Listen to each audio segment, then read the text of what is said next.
Hola, muchas gracias por acompañarnos en este diplomado de ultrasonido en el paciente crítico, pediátrico y neonatal. Yo soy Daniel Ibarra Ríos, soy actualmente presidente de la Asociación de Médicos Neonatólogos de la Ciudad de Valle de México y conmigo van a ver la parte de neonatología. Como parte del módulo cardíaco vamos a ver y vamos a explorar de qué se trata la ecocardiografía funcional y de qué se trata el POCUS cardíaco. Nos vamos a enfocar para fines de este diplomado en todo lo que sería el point of care, es decir, la ecocardiografía o el ultrasonido pulmonar y cerebral a la cama del paciente con fines diagnósticos y de procedimientos urgentes.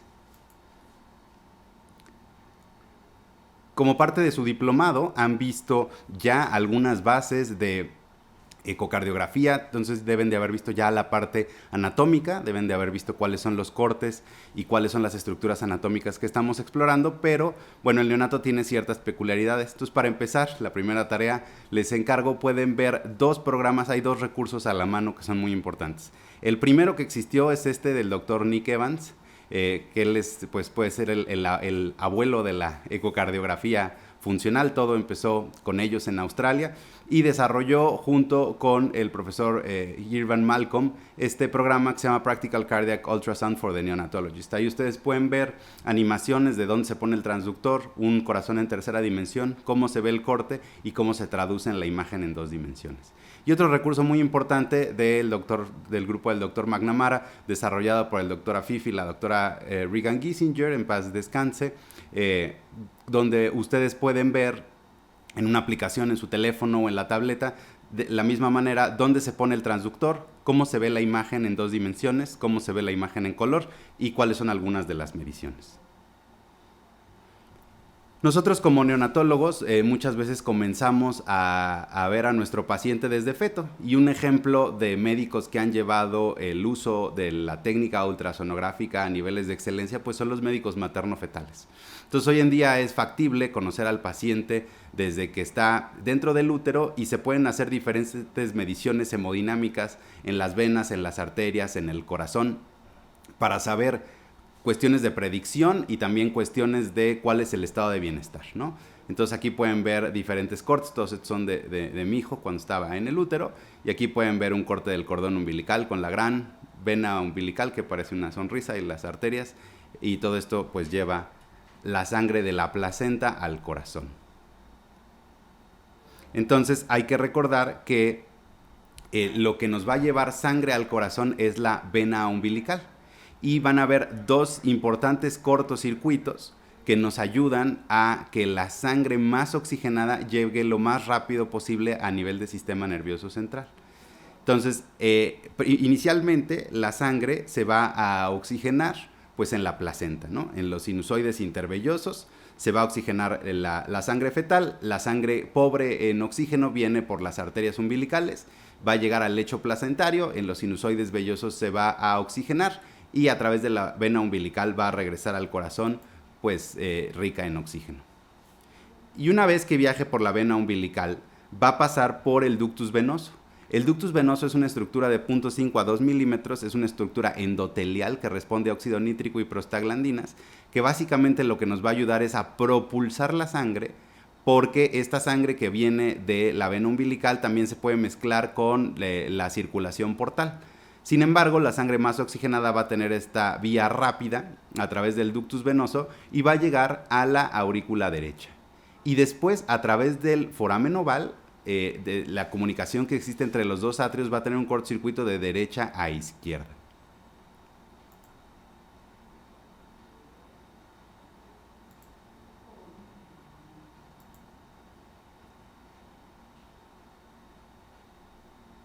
Y de esa manera, después del cortocircuito de derecha a izquierda, vamos a tener la sangre más oxigenada con la posibilidad de llegar a nivel del sistema nervioso central. No vamos a ahondar mucho en esto, pero muchas de las de cómo se puede interrogar estos vasos nos ayudan a establecer el bienestar fetal.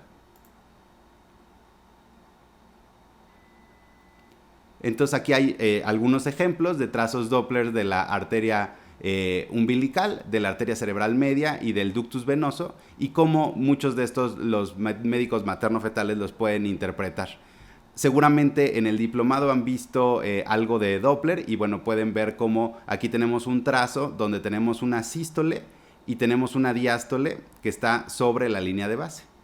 Aquí en este trazo pueden ver cómo la diástole baja y casi toca la línea de base, es decir, incrementan los índices de resistencia. Aquí sube la sístole y no tenemos diástole ausente, y aquí tenemos diástole reversa. Entonces, con los mismos principios que han visto seguramente en otras edades pediátricas, bueno, desde fetos podemos saber cuál es el estado de salud fetal. ¿Qué pasa en la circulación fetal? En la diástole va a ingresar sangre de la vena cava inferior y la vena cava superior. La mayor parte de la vena cava inferior se va a dirigir directamente a la aurícula izquierda por el foramen oval, y la sangre mezclada en el ventrículo derecho va a tener una presión parcial más o menos de 19 milímetros de mercurio. Y la sangre que logra hacer el viaje, como les decía, el ductus venoso la propulsa, pasa de derecha a izquierda a través del foramen oval, llega al ventrículo izquierdo y después el ventrículo izquierdo lo eyecta antes de cruzarse con el conducto arterioso. Esa va a ser la sangre más oxigenada, pero sin embargo esta sangre va a tener una presión parcial de 25 milímetros de mercurio únicamente. Entonces aquí pueden ver algunas imágenes fetales. Aquí tienen la imagen bicaval. Vean qué bonito se ve las dos cavas que llegan a la aurícula derecha. Entonces la sangre viene de la cava inferior, pasa el ductus venoso a la propulsa, pasa por el foramen oval y de ahí pasa al ventrículo izquierdo. Y también en diástole, pues toda la sangre que también viene de vena cava superior también se va a mezclar en la aurícula derecha.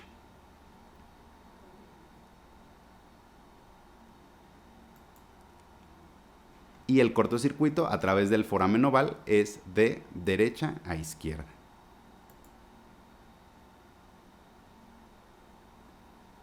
Y algo que es muy importante para entender sobre todo la parte diastólica de la función neonatal temprana y fetal es que hay dos elementos: la fase de llenado temprano. Ese llenado temprano en inglés es early, por eso es la onda E. Y después la sístole atrial, que en la vida fetal e inicialmente neonatal tiene un papel muy importante. Este es un Doppler a través de la válvula mitral, y como pueden ustedes ver, la E, es decir, la onda temprana de llenado temprano, va a ser mucho más pequeña que la onda A. Eso vamos a ver más adelante cuando hay un conducto arterioso permeable que nos está dando repercusión hemodinámica. Al incrementar el retorno venoso pulmonar, la onda A se queda igual, pero la onda E crece. Entonces es uno de los marcadores que utilizamos. Pero generalmente, ustedes saben, en la vida fetal y en la vida neonatal temprana, siempre la onda A va a ser mayor a la onda E. Entonces, por ejemplo, este es mi hijo cuando estaba en la etapa fetal. Este es su onda E y su onda A. Y esta es ya hace como un año, donde ya la onda preponderante es el llenado temprano y la onda A es más pequeña. Si viéramos esta inversión en un niño más grande, pues nos puede hablar de disfunción, pero en los fetos y los neonatos es normal. Entonces, como les digo, la sangre que va a emerger de la placenta va a tener una presión parcial aproximadamente de 30, y la sangre que esto se va a mezclar con los retornos de las diferentes cavas. Entonces vean cómo va bajando la oxigenación. En la vena cava inferior ya llega a 28 cuando alcanza el nivel del foramen oval.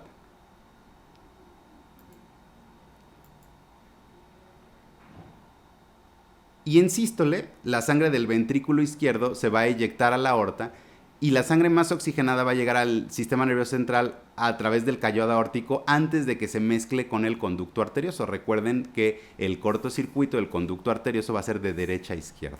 La sangre impulsada por el ventrículo derecho se va a dirigir por el tronco de la pulmonar a las arterias pulmonares, pero por presiones se va a encauzar a través del conducto arterioso a la circulación sistémica.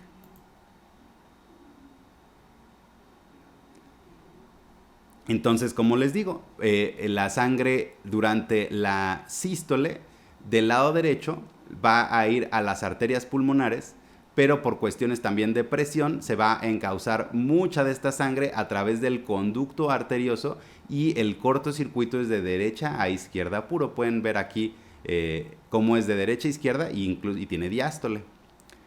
Y en cambio, en el ventrículo izquierdo, durante la sístole, la sangre va a ser eyectada a través de la aorta. Esto va a viajar por el callado y nos va a ayudar a que llegue primero al sistema nervioso central antes de que la sangre se mezcle con sangre menos oxigenada que viene a través del conducto arterioso.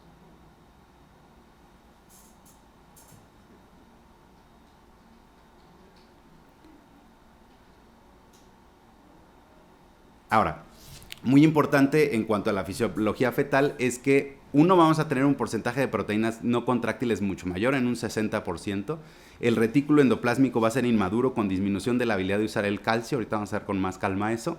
La constricción del miocardio por la pared torácica y los pulmones llenos de líquido va a hacer que el principal componente del gasto cardíaco sea la frecuencia cardíaca. Ustedes recuerden que los fetos tienen frecuencias cardíacas mucho más elevadas. Vamos a tener una inervación adrenérgica inmadura, por lo que la frecuencia cardíaca va a tener una influencia predominantemente colinérgica y eso va a ir disminuyendo con la edad gestacional, así como la bradicardia en respuesta a la hipoxia. Y alrededor de la semana 28 a 30 va a disminuir la cantidad de sangre que pasa por el foramen oval y va a aumentar el flujo pulmonar y el retorno venoso pulmonar, preparándonos para la circulación postnatal. Ahora, ¿cómo le hace entonces el feto para vivir en un ambiente francamente hipóxico? Pues hay diferentes elementos que también son muy importantes para tomar en cuenta en la fisiología del neonato enfermo. Primero, la hemoglobina fetal. Esto va a hacer que la curva se desvíe marcadamente hacia la izquierda y va a permitir saturaciones altas a pesar de la hipoxemia. Después, sustancias como el 2,3-difosfoglicerato que no se une a la hemoglobina fetal y permite a los eritrocitos captar mayores cantidades de oxígeno y anular su efecto en la liberación. La poliglobulia, recuerden que pues, los fetos van a estar poliglobúlicos, normalmente cuando vemos la primera biometría hemática, y esto va a ir disminuyendo conforme vaya creciendo, llegando a su punto máximo hacia los 2 meses de disminución. El efecto del foramen oval, como ya habíamos visto el cortocircuito de derecha a izquierda, y se minimiza el gasto de oxígeno y las demandas metabólicas, pues estas van a ser menores. Entonces vamos a tener el paso de la circulación fetal a la circulación neonatal. Y eso es muy importante para entender el proceso de transición. Entonces hay que recordar que el incremento de las resistencias vasculares pulmonares es algo que está determinado inicialmente por la anatomía, pero conforme empieza a desarrollarse el pulmón, necesita existir un elemento de mantenimiento de las presiones incrementadas bioquímico. Entonces, de manera activa, por vasoconstrictores, vamos a tener las resistencias vasculares pulmonares incrementadas. Y lo que nos va a hacer el cambio de un perfil vasoconstrictor a un perfil vasodilatador es la exposición a oxígeno. Entonces todos sabemos que después del nacimiento hay una caída marcada de las resistencias vasculares y que es mucho más sencillo cuando esta transición es después de un parto. Entonces inicialmente las altas resistencias vasculares pulmonares van a estar determinadas por la baja densidad de la vasculatura cuando estamos en el estadio canalicular. Posteriormente empieza a crecer la vasculatura, entonces los septos intersaculares van a ser más amplios, van a tener una doble red vascular capilar y disminuyen las resistencias vasculares pulmonares. Pero posteriormente, a pesar del rápido aumento de las arterias pulmonares pequeñas, se van a mantener las resistencias vasculares pulmonares altas por una vasoconstricción activa. Viene la manera de nacer, que puede ser por parto o por cesárea, dependiendo cuáles sean las condiciones del feto. Ya saben que cuando es un parto bajan mucho más rápidas las resistencias vasculares pulmonares que cuando es una cesárea, y también gradualmente van a ir incrementando las resistencias vasculares sistémicas. Entonces los neonatos van a tener una fuerza contráctil disminuida, una reducción del 50% de las miofibrillas y una cantidad aumentada de tejido conectivo. Las miofibrillas pueden tener un arreglo caótico no lineal y va a haber un número disminuido de sarcómeras y la mitocondria va a ser inmadura para el almacenamiento del calcio. El miocito inmaduro va a tener menor dependencia en la salida y reentrada de calcio por parte del retículo endoplásmico y va a depender más del calcio extracelular. Por eso vamos a platicar de cómo es muy importante, aunque esto es una cuestión de ultrasonido, pero cómo en la gasometría, que también pues es algo point of care, es algo que se toma a la cama del paciente, tenemos mucha información que hay que tomar en cuenta. El sistema nervioso simpático inmaduro con un déficit en el almacenamiento de catecolaminas, y el gasto cardíaco va a depender más de la frecuencia cardíaca y de las catecolaminas que de la precarga, y va a funcionar cercano a su capacidad fisiológica. Y esto es muy importante para entender cómo funcionan los equipos de valoración hemodinámica. Hay que considerar siempre los principios fisiológicos del miocardio neonatal. A medida que nosotros incrementamos nuestros conocimientos en fisiología y sabemos cuáles son los factores que gobiernan la contractilidad, la relajación del miocardio y cuál es la fisiología en la transición y de la circulación postnatal, vamos a poder ofrecer alternativas de tratamiento a nuestros neonatos pues más específicas. Vamos a poder pasar un poquito más a una medicina de precisión. Les recomiendo mucho este libro del doctor José Quero Jiménez, se llama Bases Fisiológicas del Cuidado Intensivo Neonatal. Es muy interesante y es muy alentador pues tratar de incluir en nuestra práctica todos estos conceptos de fisiología. Y 3 elementos que son esenciales para entender cómo es el manejo hemodinámico del recién nacido. Primero es la curva de Frank-Starling, que ustedes saben que nos dice que a mayor precarga va a incrementar la contractilidad. Y eso también ha llevado a que en muchos algoritmos de tratamiento de niños mayores y de adultos, el volumen o la cuestión de la precarga sea de importancia. Sin embargo, el neonato responde mucho menos a volumen. Vean la curva de Frank-Starling cómo va a ir incrementando gradualmente hasta que llega a una meseta, y en cambio la neonatal es planita y la fetal es mucho más plana. Entonces el neonato responde mucho menos a volumen, y el problema casi nunca es volumen. Y algo que ha solucionado mucho que esta parte sea importante para la inestabilidad hemodinámica inicial es el pinzamiento tardío de cordón. Después la curva fuerza-velocidad, donde nos va a decir la relación que hay entre la contractilidad y la poscarga. Pues en el adulto, conforme va incrementando la poscarga, va a ir disminuyendo la contractilidad, pero el neonato es totalmente, la curva es mucho más inclinada. Con pequeños incrementos en la poscarga va a haber mayor facilidad de que disminuya la contractilidad. Y la siguiente es la curva fuerza-frecuencia. Eso es muy importante entender, que tiene que ver con el manejo del calcio y el retículo endoplásmico. Entonces, en los prematuros el retículo endoplásmico va a estar físicamente separada de los canales tipo L. Por lo tanto, los túbulos transversos van a estar ausentes y el miocito va a tener una mayor relación superficie-área-volumen. Por lo tanto, la contracción va a depender del flujo de calcio extracelular más que de la liberación de calcio intracelular. Y eso va a hacer que esta curva que les demostraba sea plana. Esto va a ir mejorando con la edad. Esta sería como se iría comportando en edades posteriores, pero en el neonato es una curva totalmente plana. Y por los factores que ya habíamos visto, esto quiere decir que el neonato tiene una menor fuerza durante la contracción, que va a mejorar con la edad.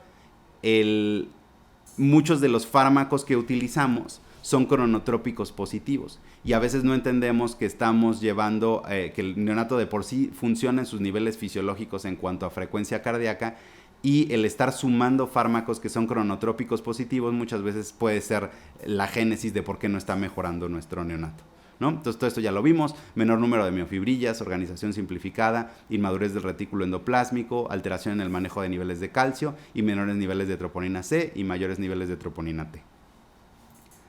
¿Cómo se puede demostrar que el calcio justamente en la etapa neonatal funciona? Está este estudio donde es una terapia cardiovascular, donde usaron cloruro de calcio, y en el único grupo donde funcionó como inotrópico, mejorando la hemodinamia sin incremento en la frecuencia cardíaca, fue en el grupo neonatal. Utilizaron una infusión de cloruro de calcio de 5 a 10 miligramos por kilo por hora. Entonces, esto se ve en la etapa neonatal y no es marcado en otras edades. Y otra cosa que es muy importante es el metabolismo del miocardio, donde la transición, donde es dependiente de carbohidratos a ser dependiente de ácidos grasos, va a suceder en las primeras semanas de vida. Por eso, en el algoritmo que nosotros adaptamos del neonato que tiene deterioro agudo, incluimos esos dos elementos junto con los pasos centrales para estabilizarlo, es decir, oximetría, monitorización cardiorrespiratoria, presión arterial, la FIO2 al 100% si está en paro, tomar una gasometría, y es muy importante en la gasometría, si es que no lo proporciona, la mayoría de los gasómetros lo hace, corroborar la glucosa y el calcio, porque muchas veces este deterioro agudo hemodinámico puede corresponder a un déficit de calcio o de glucosa.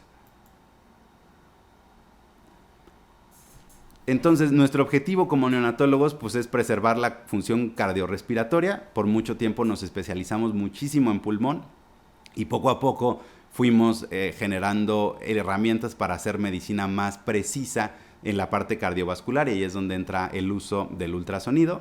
Optimizar la entrega de oxígeno. Hay que recordar que la mayoría de las patologías del neonato inestable tiene que ver en que hay que optimizar la entrega de oxígeno y prevenir daño a nivel del sistema nervioso central, asegurando que haya sobrevida, pero también con un desarrollo neurológico normal.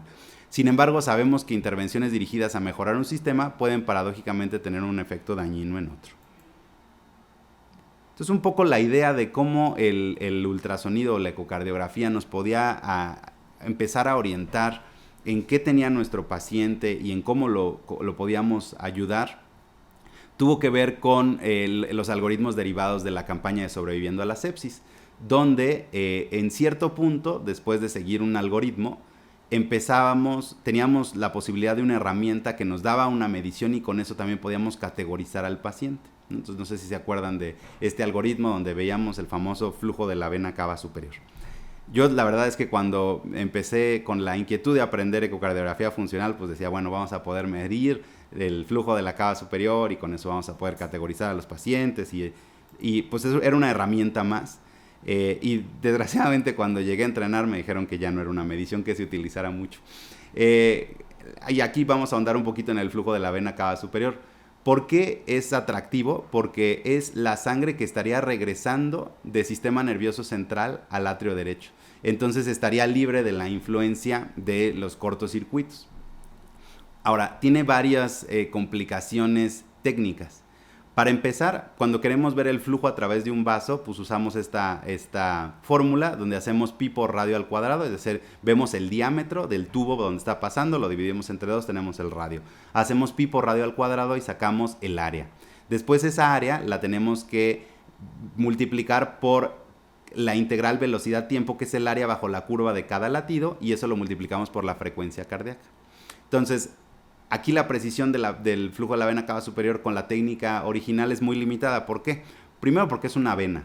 Entonces tenemos que hacer un modo M en la vena cava superior. Aquí tienen el atrio derecho, la cava superior. Se hace un modo M y vamos a tener un diámetro mayor y vamos a tener un diámetro menor. Entonces para poder sacar el radio tenemos que hacer diámetro mayor más diámetro menor entre 2. Entonces en ese primer promedio ya hay un error de medición importante. Y el otro es que la mayoría de la técnica original mide el flujo en una vista subcostal.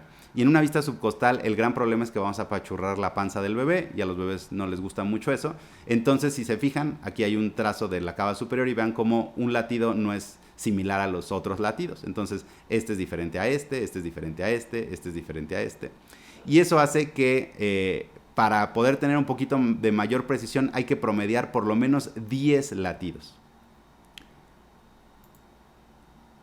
Cuando lo comparamos con el gasto cardíaco izquierdo, que lo vamos a ver con detenimiento más adelante, vean cómo este latido se parece mucho a este latido, se parece mucho a este latido. Entonces, normalmente lo que hacemos es que promediamos nada más 3 integrales velocidad-tiempo. Y algo que también es muy importante y a lo que nos dedicamos mucho nosotros, que vemos la valoración hemodinámica a través del ultrasonido cardíaco, es ver estudios de validación. Y este estudio de validación es muy importante porque se validó el flujo de la vena cava superior y y el gasto cardíaco izquierdo con las técnicas habituales contra la resonancia magnética hemodinámica funcional. Y el gasto cardíaco izquierdo es muy robusto, tiene una muy buena correlación. En cambio, el de la vena cava superior es muy limitado. Ahora, algo que olvidé mencionarles es que ya que hemos visto un poquito estos principios fisiológicos que gobiernan el sistema cardiovascular de los neonatos, nos tiene que parecer muy ilógico la receta que está por cumplir, me parece ya 20 años, de volumen, dopa, dobuta, adrena, esteroide, ¿no? Entonces, acuérdense, esto, miren, se publicó en el 2003, 20 años, donde la propuesta de expansión de volumen y el primer inotrópico dopamina, el segundo inotrópico dobutamina y después, si no, noradrenalina y esteroide. Desgraciadamente esta sigue siendo el abordaje en muchos lugares, pero cuando vemos cuáles son los principios fisiológicos, pues es importante pensar que a lo mejor no es el abordaje más adecuado. Entonces, es importante buscar mediciones de flujo que nos digan cuál es el flujo que tiene nuestro recién nacido. Entonces, el paso del ultrasonido a la mano de los clínicos, pues es relativamente reciente. Nosotros, sobre todo en neonato, vamos bastante retrasados cuando nos comparamos con otras edades pediátricas y con los adultos. Los adultos, desde hace mucho tiempo en medicina de urgencias, en terapia intensiva, el ultrasonido está muy bien integrado a su práctica clínica. Entonces, en los 50s y 60s el uso estaba muy restringido. Era difícil llevarlo a la cama de paciente, eran aparatos muy grandes. En los 70s, específicamente en la parte neonatal, empieza el ultrasonido transfontanelar por neonatólogos en Europa y Asia. Y hasta finales de los 70s, los ecocardiogramas los hacían los radiólogos. Entonces, muchas veces esta misma pugna de poder, de pasar a tener el acceso a una técnica, nosotros como clínicos haciendo una pregunta clínica para responder, pues lo mismo pasaron los cardiólogos en los 70s, cuando, como les digo, los radiólogos eran los que iban haciendo los ecocardiogramas. Y les digo, los intensivistas de adultos son los pioneros en el ultrasonido a la cama del paciente. En el Hospital Infantil de México, uno de los primeros abordajes para utilizar el ultrasonido es de 1982, el año en que yo nací, del doctor Enrique Udaeta y la doctora Mari Segura, donde empezaron a hacer los ultrasonidos transfontanelares. Entonces, aquí tenemos que hacer muy bien la diferencia entre qué es el point of care y qué es la consulta hemodinámica. La consulta hemodinámica es un entrenamiento extenso que requiere por lo menos de un año y que requiere de alto flujo de pacientes porque las guías, las del 2011 están por actualizarse, pero exigen por lo menos 700 estudios. Debemos de saber también estudiar fisiología, farmacoterapia para tomar las mejores decisiones basadas en fisiología. Debemos tener una mezcla entre casos críticos y no críticos, por lo tanto requerimos condiciones para llegar al volumen de pacientes. Es un área susceptible al progreso científico. Pueden ver, todos los días se están publicando artículos y trabajos de investigación de los grupos que se dedican a esto. Requiere educación médica continua. Todos los que nos dedicamos a esto estamos involucrados también en redes de investigación y de enseñanza, y hay potencial para la colaboración de diferentes institutos. El Point of Care es un modelo más universal, se basa en la disponibilidad 24/7, entonces aquí son muy importantes, uno, los ultrasonidos portátiles, y dos, la idea o el concepto de que la mayoría de los centros deben de tener un ultrasonido disponible, debe de haber acceso inmediato para situaciones urgentes, hay mayor potencial para entrenamiento y la diseminación es más rápida. Entonces, un ejemplo de cómo integramos un algoritmo de Point of Care es la adaptación que hicimos del SAFE de la doctora Nadia Youssef. Este lo vamos a ir viendo en diferentes diapositivas hasta la versión final que ya está publicada en JOVI, en el Journal of Visualized Experiments. Ahí está ya el algoritmo completo con las diferentes modificaciones que le fuimos haciendo a través del tiempo, y también el video instruccional está por publicarse. Pero bueno, aquí vamos a tener un neonato con deterioro agudo. Vamos a pensar en primero ver todas las medidas para estabilizarlo, como les decía, la gasometría, ver glucosa, calcio, verificar intubación, y tenemos la categorización del paciente que está en paro, que tiene inestabilidad hemodinámica o que tiene únicamente inestabilidad respiratoria. Y cómo con ayuda de ciertas vistas ultrasonográficas podemos tratar de integrar si hay disfunción ventricular, si hay obstrucción a los tractos de salida. Esto es inmediatamente para contactar a cardiología o al equipo de valoración hemodinámica, y en el caso de deterioro súbito pulmonar, pues ver si hay alteraciones en el deslizamiento pleural. Eso lo vamos a ver con calma en el módulo de pulmón, y cómo diagnosticar un neumotórax o si hay un derrame pleural importante que está comprometiendo al paciente. Entonces, pues evidentemente situaciones urgentes, derrames, tamponades, o tener rápidamente la idea de si el paciente le va a servir volumen o más bien tiene una disfunción ventricular, pues son muy importantes a la cama del paciente. Y hay diferentes algoritmos del paciente que tiene también un deterioro agudo. Este es el del doctor Yasser El-Sayed, del grupo de POCUS Neo, y que también, este ya está publicado en el European Journal of Pediatrics. Este incluye mucho más vistas en cerebro y en abdomen. Todo eso lo vamos a ir viendo con calma. Entonces, como les digo, el POCUS pues, es un modelo universal. Cosas sencillas como ver si la vejiga tiene orina o no, en el bebé que no está orinando, neumatosis porta o colecciones abdominales. El ultrasonido pulmonar y cerebral sí creemos que la mayoría de los neonatólogos deben de tener competencias en poder identificar lo más importante y soporte de procedimientos. Todo procedimiento que sea soportado por ultrasonido va a ser más seguro que hacerlo a ciegas. Cuestiones emergentes, derrame pericárdico, pleural, puntas de catéteres o valoraciones hemodinámicas a distancia. Y como les digo, el modelo consultante experto, que es neonatólogos que hayan tenido el entrenamiento completo en ecocardiografía funcional en un programa como el que existió alguna vez aquí en el Hospital Infantil de México. Esperemos que en algún momento haya las condiciones para retomarlo o en otra institución, pero como les digo, lo que se requiere es gran volumen de estudios y gran volumen de pacientes. Por lo tanto, para tener este entrenamiento específico se requiere de un centro, generalmente de tercer nivel, que tenga amplio volumen y mezcla de casos graves y no graves, porque se requiere mucha práctica ya que la ecocardiografía es compleja. Y como les digo, la ecocardiografía funcional nació más o menos en los 90s. Entre los 70s, como les digo, al final todavía estaba incluso la pugna entre los cardiólogos y los radiólogos. Y un grupo de neonatólogos en Australia iniciaron con esta inquietud de el neonatólogo como un usuario del ultrasonido para tomar imágenes y para poder tomar decisiones. Y de ahí, pues el gran padre de todo esto es el doctor Patrick McNamara, con quien tuve la fortuna de entrenar, que junto con un gran equipo, la doctora Regan Giesinger, que fue la gran organizadora de estos programas hemodinámicos alrededor del mundo, y siempre con el apoyo de cardiología. Aquí está el doctor Luke Mertens, que es el jefe del laboratorio de ecocardiografía en SickKids.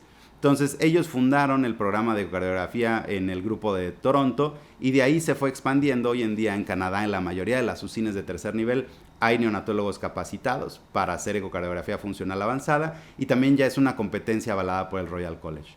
Actualmente el doctor McNamara está en Estados Unidos, en Iowa, y junto con el doctor Wyman Lai, pues están haciendo también toda la expansión de la ecocardiografía funcional neonatal en los Estados Unidos. Gente muy importante en Europa, por ejemplo, es el doctor Afif El Kufash, que está en Dublín, y ahí tienen también programas importantísimos de ecocardiografía. Y en los Estados Unidos, gente como Philip Levy, como Anup Kateria, como Shahab Nori, ¿no? Que también pues son grandes pioneros en el mundo de la ecocardiografía funcional. Y el doctor Yasser El-Sayed, que con su iniciativa de POCUS Neo también está llevando el Point of Care a diferentes partes del mundo. Las primeras guías, como les digo, se publicaron en el 2011. Está por publicarse una actualización de estas. Se publicaron tanto en América como en Europa. Y ha incrementado el interés de los neonatólogos y en general de la comunidad científica. Y un ejemplo claro es las colecciones que existen en Pediatric Research. Pediatric Research, como saben, es una revista muy connotada de investigación pediátrica y le han dedicado un número especial a el ultrasonido para valorar el corazón, que es esta serie. Me parece que son 5 o 6 artículos. Neonatologists Perform Echocardiography. Lo pueden buscar y está totalmente accesible, es de acceso libre. También se publicó el de ultrasonido pulmonar del doctor De Luca, la doctora Youssef, el doctor Raimondi. Y también se publicó la serie de ultrasonido cerebral. Entonces también es reconocido ya por la comunidad pediátrica internacional que es una necesidad. Y actualmente en la Asociación Americana de Ecocardiografía hay un grupo de interés de hemodinamia neonatal, que es este Neonatal Hemodynamics TN Echo Special Interest Group. Cuando yo entrené, estos eran los recursos que había disponibles, el libro del doctor Skinner, Ecocardiografía práctica para el neonatólogo, y como les digo, el programa del doctor Nick Evans, que se ha seguido actualizando y se sigue produciendo, la aplicación que salió más o menos en esos años, y en Latinoamérica estaba el libro de la doctora Cristina Ocio. Hoy en día, en la mayoría de los textos importantes de neonatología, hay un capítulo específico escrito por neonatólogos que hacen ecocardiografía. Entonces, en libros de ventilación hay un capítulo de hemodinamia, en libros, y también, muy importante, en tratados ya de ecocardiografía pediátrica, hay capítulos escritos por neonatólogos. El programa de ecocardiografía funcional, bueno, pues está establecido en Norteamérica, en diferentes centros en Canadá, en Estados Unidos, y bueno, en México teníamos el programa aquí en el Hospital Infantil de México. Todos los centros que hacen entrenamiento están conjuntados en el Neonatal Hemodynamics Research Center. Los invito a buscar la página. Y ahí también pueden ver oportunidades para hacer fellows, para acceder a los eventos educativos que son totalmente gratuitos. Hay eventos para fellows que están haciendo el entrenamiento en ecocardiografía funcional, y hay también seminarios de diferentes temas todos los meses. Una primera inquietud que existía era: si los neonatólogos empiezan a hacer ecocardiogramas, se van a pasar cardiopatías complejas y se va a meter en problemas a los pacientes. Para empezar, estas primeras publicaciones no se basaban en literatura neonatal, no habían casos reportados de mala práctica a este respecto. Y la verdad es que el entrenamiento, si es cuidadoso, da muy buenos resultados. Por eso, en su génesis, han sido pues muy cautos en que tiene que ser un entrenamiento extenso, y por eso les hago la diferencia. Parte de este diplomado, a mí lo que me interesa es que aprendan el point of care, y posteriormente, si se da la oportunidad y pueden hacer el entrenamiento más avanzado, porque las habilidades básicas no sirven para ver situaciones complejas de compromiso hemodinámico. Pero en cuanto a la posibilidad de que se pase una cardiopatía, con el modelo del doctor McNamara de Toronto, donde se entrena junto con un laboratorio de ecocardiografía, la doctora Adrienne Bischoff publicó este artículo donde se analizaron 399 estudios de primera vez realizados por neonatólogos ya entrenados, y después sometieron esos estudios a la valoración por cardiólogos expertos, y vean cómo de 339 estudios hubo 322 concordancias anatómicas, no hubo ninguna discordancia mayor, y hubo 7 discordancias menores, 3 fístulas coronarias y 4 pequeños comunicaciones interventriculares musculares. Entonces, como pueden ver, esta cuestión de que puede ser riesgoso porque al usarse se va a dejar de diagnosticar cardiopatía congénita, pues no es tan cierto. Y lo segundo es que tenemos que pasar también ya a un concepto de la consulta hemodinámica, más allá de solamente tener la habilidad de hacer un ecocardiograma, es tener los conocimientos de la fisiología, de la historia del paciente, para poder individualizar la recomendación que le damos al equipo. Entonces, cómo funciona es que el equipo de ultrasonido es un equipo aparte, al cual le hacen una consulta. Se hace la consulta primero viendo toda la parte clínica, con la exploración, con la monitorización cardiopulmonar. Ahora ya hay otras herramientas como el NIRS. Después se hace el ecocardiograma y después se hace una impresión fisiológica, con lo cual se da una recomendación. En los primeros 2 años del programa, es nada más para darles un ejemplo de cómo se comportó, lo principal que veíamos era hipertensión pulmonar aguda, después conducto arterioso, después choque y después hipertensión pulmonar crónica, o el paciente crónico con displasia broncopulmonar. Y vean cómo de forma global en un 45% de los casos se pudo dar una recomendación de ajuste del manejo. Y aquí pueden ver en hipertensión pulmonar inicio de vasodilatadores, inicio de vasopresores inotrópicos. El conducto arterioso, la gran mayoría fue recomendaciones expectantes, pero también recomendamos manejo médico, quirúrgico, o se descartó que fuera un problema. También en inestabilidad hemodinámica nos ayudó a ver vasopresores o inotrópicos específicos, y en las consultas de displasia broncopulmonar usamos de primera línea diuréticos y de segunda línea vasodilatadores como el sildenafil. En el 19% de las consultas, es decir, casi en una de cada 5, además encontramos hallazgos incidentales. El catéter está mal posicionado, hay un trombo o hay una cardiopatía congénita, ¿no? Entonces es muy importante también que el ultrasonido nos da información que quizá no estábamos buscando en las manos adecuadas. Y acá hay una expansión, esta fue la tesis de la doctora Mariela que acaba de salir, un poquito de cómo se comportan las consultas, incrementaron las consultas de conducto arterioso, pasaron a también en segundo lugar hipertensión pulmonar, inestabilidad hemodinámica y hipertensión pulmonar crónica, y también en muchas de las ocasiones el estado hemodinámico es normal y son consultas de seguimiento.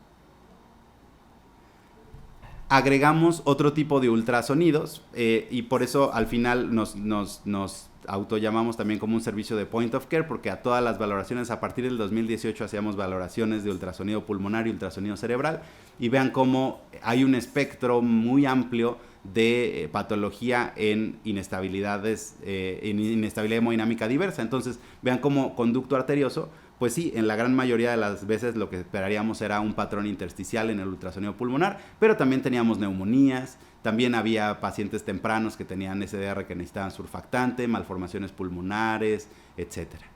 O en los casos de inestabilidad hemodinámica sistémica, como en muchas ocasiones pues había una neumonía, una telectasia, ¿no? Un derrame pleural.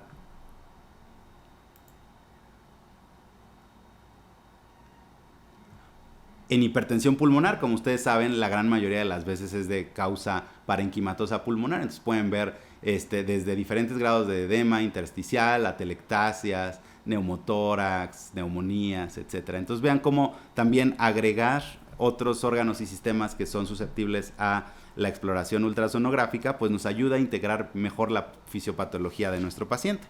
De todas las valoraciones hemodinámicas, en un 67.5% el ultrasonido pulmonar va a ser anormal, va a haber algún hallazgo. Y lo mismo a la hora de ver cómo está el cerebro, en un 20.5% de las ocasiones el ultrasonido transfontanelar es anormal. ¿Por qué es muy importante integrar ciertas mediciones ecocardiográficas a la valoración hemodinámica de nuestros recién nacidos? Todos ustedes, y sobre todo los neonatólogos que estén tomando este diplomado, recuerdan el famoso, la presión arterial media debe ser igual a la edad gestacional del paciente. Esto es una herramienta útil, práctica, como un primer abordaje, pero ¿de dónde viene? Porque a partir de esta recomendación es que incluso se han diseñado ensayos clínicos donde el objetivo es una presión arterial igual a la edad de gestación. Bueno, esto es un consenso.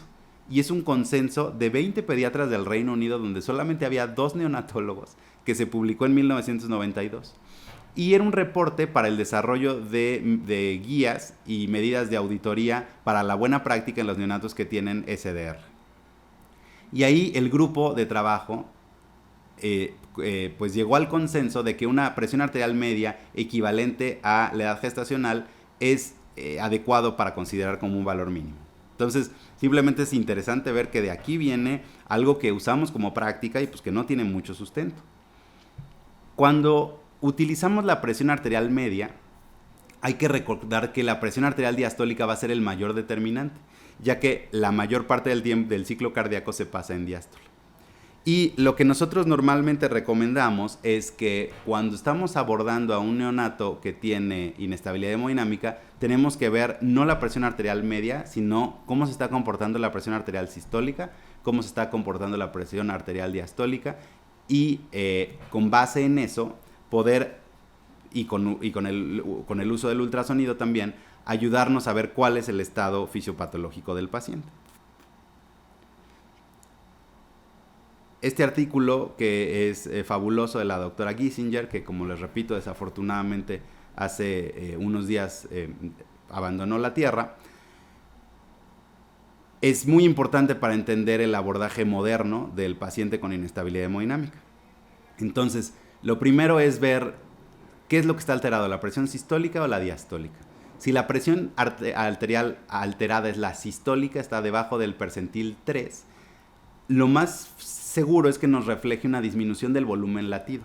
Y aquí tenemos que ver cuáles son las causas posibles. Es hipertensión pulmonar, donde podríamos requerir un vasodilatador pulmonar, ver si requerimos o no algo de volumen y utilizar inotrópicos específicos que no tengan acción en resistencias vasculares pulmonares. O el problema es sepsis, donde lo que hay que hacer es mejorar el desempeño sistólico miocárdico, donde vamos a utilizar también inotrópicos específicos. O es un choque cardiogénico, donde tenemos que ver si hay o no arritmias y mejorar también el desempeño sistólico del miocardio.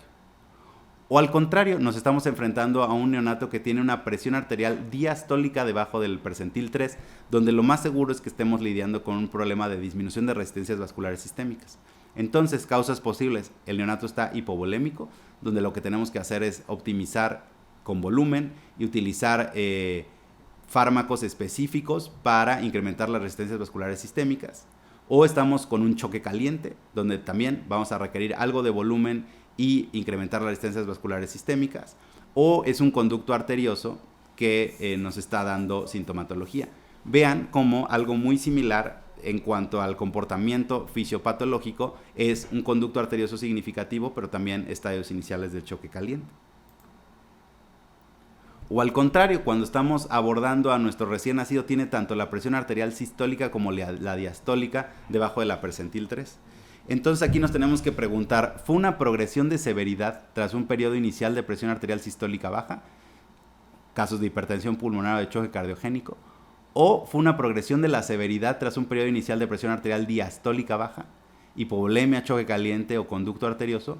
O la hipotensión sistolodiastólica es la presentación y no tenemos otros datos para interpretar. Y con base en eso podemos hacer una recomendación específica estructurada. Desde hace tiempo sabemos con muchos estudios que no es igual la presión arterial que el flujo sanguíneo. Estos se han hecho muchos estudios, se han hecho estudios justo con flujo de la vena cava superior, ¿no? Para ver que no es igual la presión arterial y el flujo de la vena cava superior, interpretando qué es lo que regresa del sistema nervioso central, y han encontrado gráficas parecidas a estas, donde está por todos lados, no tiene una relación lineal. Y aquí, por ejemplo, comparamos en las interconsultas de los primeros 2 años del programa de ecocardiografía en el hospital, cómo se comporta el gasto cardíaco contra la presión arterial. Y encontramos estos 4 cuadrantes, que también están muy bien descritos en la literatura. Si fuera suficiente buscar la presión arterial para ver cómo está, cuál es el estadio hemodinámico de nuestro paciente, pues tendríamos una relación lineal, ¿no? Pero como pueden ver, pues está por todos lados. Vamos a tener pacientes normales, que tienen tanto la presión como el gasto cardíaco izquierdo normales.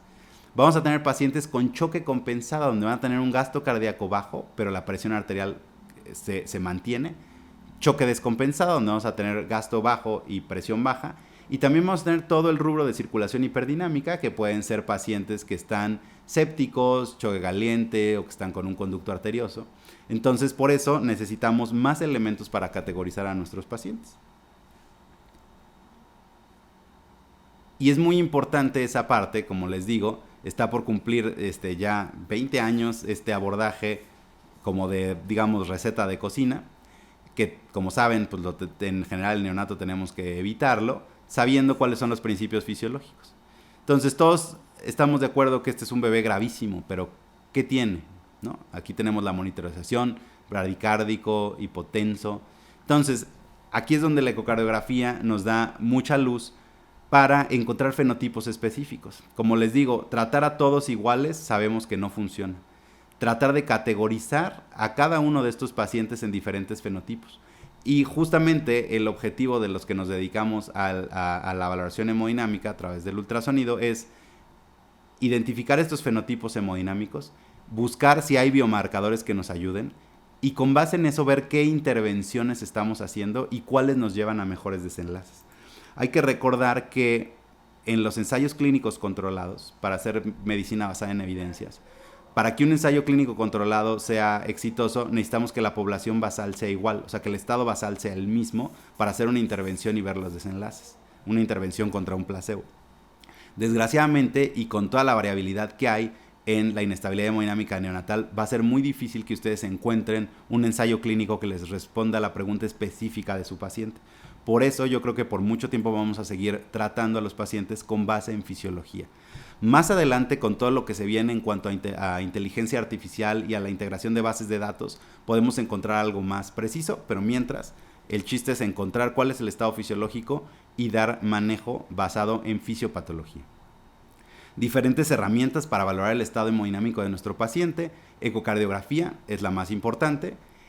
También existen aparatos donde se mide impedancia cardiovascular, como el NICOM, que nos da una medición continua de gasto cardíaco, resistencias, etcétera, aunque es difícil llevarlo a la práctica, son pocas las unidades que lo han hecho.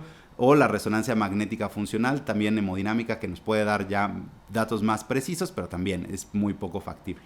Entonces, tenemos que ver cómo está la precarga, la poscarga, la contractilidad, la frecuencia cardíaca, y con esto ver cómo estamos entregando oxígeno. Entonces, finalmente, la entrega de oxígeno es lo más importante, y aquí justamente el ecocardiograma, la monitorización cardiopulmonar, la gasometría, y también hoy en día, afortunadamente, cada vez es más frecuente que tengamos disponible el NIRS, nos ayuda ahora sí como neonatólogos a tratar de calcular la entrega de oxígeno. Y las intervenciones que tengamos deben ser basadas en fisiología. Entonces, justamente uno de las pocas modificaciones que hemos logrado hacer, esta es la guía de la GPC de sepsis neonatal, y metimos este cuadro de la doctora Regan Giesinger, donde invita al neonatólogo a pensar, cuando tú tienes un neonato con inestabilidad hemodinámica, ¿qué es lo que quieres modificar? Entonces, cuando utilizas dopamina, ¿qué le hace al volumen latido? ¿Qué le hace a las resistencias vasculares sistémicas? Y vean qué le hace a las resistencias vasculares pulmonares. En los neonatos, muchas veces no queremos interferir, no queremos incrementar las resistencias vasculares pulmonares. Por eso la dopamina es un fármaco que cada vez se utiliza menos en neonatología. ¿Qué hace la dobutamina? Generalmente es un muy buen inotrópico, incrementando el volumen latido, pero prácticamente no tiene efecto ni en resistencias vasculares sistémicas ni pulmonares. La milrinona, igual, muy buen inotrópico, pero es un vasodilatador sistémico y pulmonar. Entonces va a disminuir tanto resistencias vasculares sistémicas como pulmonares. La epinefrina es el mejor inotrópico que existe, va a incrementar el volumen latido, va a incrementar las resistencias vasculares sistémicas, pero ojo con que incrementa también las resistencias vasculares pulmonares. La norepinefrina podría ser, a menos que el paciente esté con una FiO2 del 100%, un vasopresor puro, o la vasopresina, que la vasopresina es de los pocos fármacos que tienen la ventaja de ser un inotrópico negativo, que eso muchas veces nos puede ayudar, y va a incrementar de manera muy importante las resistencias vasculares sistémicas, y tiene el efecto también teórico, y se ha visto en diferentes ensayos clínicos, de disminuir las resistencias vasculares pulmonares a través de la liberación de óxido nítrico endógeno. Entonces, la idea de la valoración hemodinámica es esa. Se hace una interconsulta, se ven datos clínicos, ecocardiográficos, y se integra la fisiología. Estas eran experiencias increíbles con el doctor McNamara, donde interpretábamos después, le presentábamos al paciente y veíamos cómo estaba el ecocardiograma. Entonces, vamos a hacer una recomendación. Para hacer estas recomendaciones nos debemos de basar en valores normativos, en fenotipos, en definiciones y en una terapéutica racional, y es muy importante darle seguimiento a los pacientes. Un ejemplo de qué pasa con las definiciones. Este es otro estudio de la doctora Regan Giesinger, donde se hizo una encuesta a 71 centros donde se hacía hipotermia para encefalopatía hipoxicoisquémica, interrogando cuál era el manejo de la disfunción del ventrículo derecho. Entonces, de 71 centros encuestados, se encontraron 17 definiciones distintas de hipotensión para tomar una decisión. Entonces, esto es muy importante y muy revelador de cómo debemos de estar muy al pendiente de la literatura, trabajar en conjunto para establecer estas normativas, definiciones o marcos de trabajo, porque pues sí, esto habla de la variabilidad que hay en la práctica actual. Y algo que es muy importante es que los centros que tenían ecocardiografía funcional utilizaban mucho más tendencias de la presión sistólica y diastólica, utilizaban menos carga, menos volumen, era mucho más común el inotrópico como primera línea de tratamiento, y utilizaban vasopresores sin acciones en las resistencias vasculares pulmonares. Y los centros que no tenían este recurso utilizaban más vasopresores como primera línea, utilizaban más dopamina, y sus neonatos iban más a circulación extracorpórea. Entonces, eso también poco a poco está evidenciándose en la literatura, que los centros que tienen personal que sabe hacer valoraciones hemodinámicas y que son centros ECMO, se logra que menos pacientes se tengan que canular para entrar a ECMO. Y este es un ejemplo de la hoja de datos que utilizábamos en el programa del Hospital Infantil de México, donde se hacía una interconsulta clínica, teníamos datos de la gasometría y ya de ahí tomábamos las diferentes mediciones ultrasonográficas del ecocardiograma, pulmonares y cerebrales.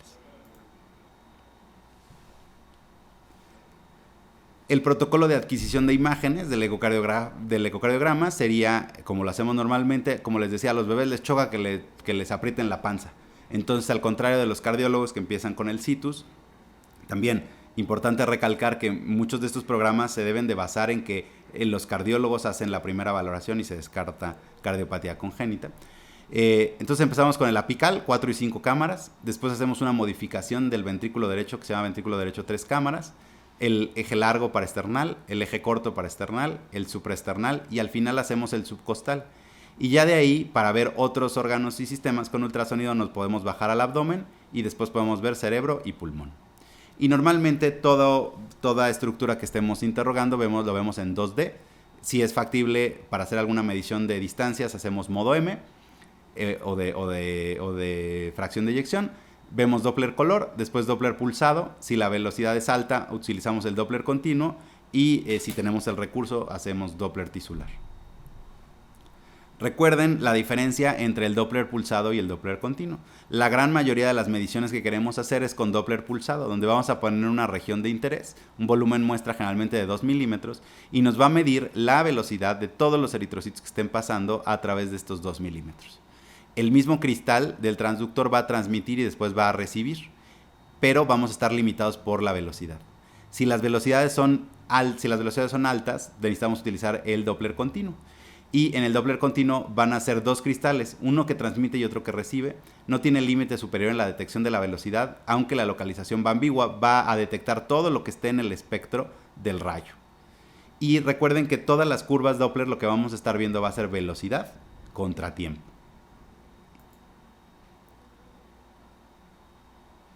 Y bueno, tratábamos de hacer un protocolo de adquisición de imagen completo, sin importar si era estudio de primera vez, de seguimiento. Tomábamos todos los cortes y hacíamos todas las mediciones, aunque hay ciertas mediciones más importantes si es conducto, hipertensión o hipotensión.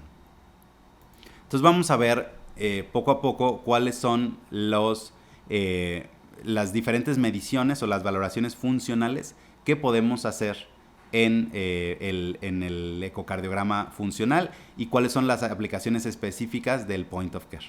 Con esto terminamos esta primera parte del módulo de ecocardiografía y nos vemos en la siguiente para ver en específico cuáles son las mediciones funcionales. Muchas gracias.